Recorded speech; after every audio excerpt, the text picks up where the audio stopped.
Camp has been great. Been really happy. We're very healthy, which is a lot different from last year. You know, we first couple days of preseason we lost a couple kids early for the year and ended up having like 7 players miss a total of 62 games, which was just was hard. We just never could get any continuity and put the best team on the field. And so all those kids are healthy. They're all been training, been working really hard. We had a really good session this morning, I thought. I think they're a little bit getting to the point they're tired of playing each other some, and they're ready to kick somebody else every now and then. So it's been good. Been really positive. The group as a whole, great attitude, enthusiasm. It's been, granted we haven't played anybody yet, but it's been really fun so far. Which in September you have 6 matches before conference. Yeah. You've been through this a bunch of times. Is there any mode of attack for September to get ready for conference, or what do you do? Well, we want to, Lance. One is we just want to try to get better every day. And get better every game. Try to keep everybody healthy. Still a bit of a jigsaw puzzle of putting the pieces together on the field. One day somebody looks good in a spot, and then you go back and do it again and go, oh, that wasn't so good. And move it over here and stuff.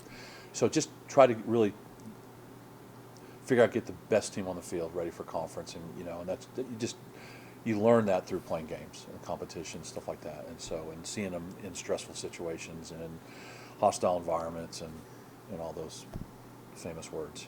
As far as the roster goes, what's the biggest difference kind of in personnel from last year to this year?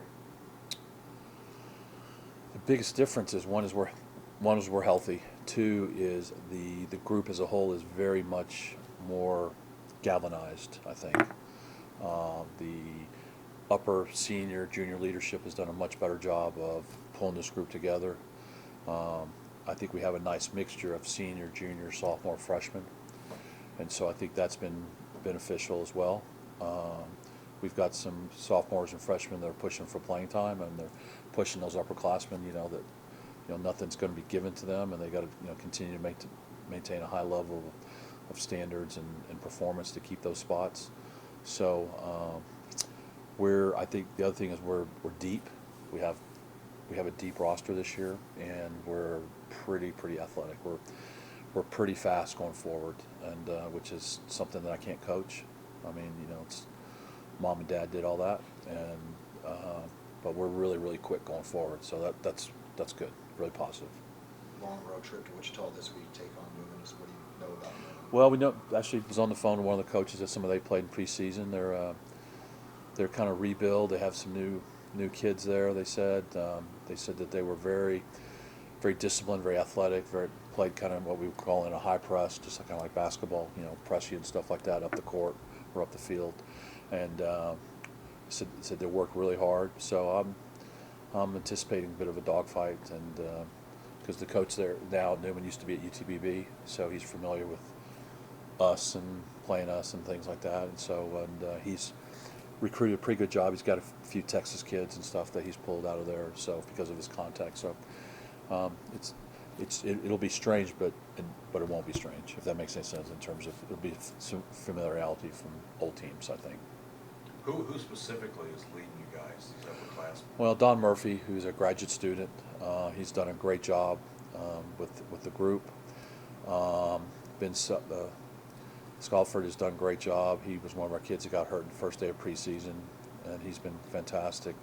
DJ Johnson, who got hurt in the first game up in Colorado, he's been very positive.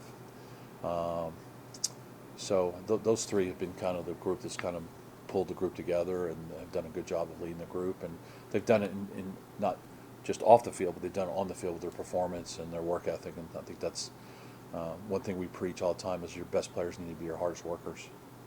They've got to set the example on and off the field, and they have.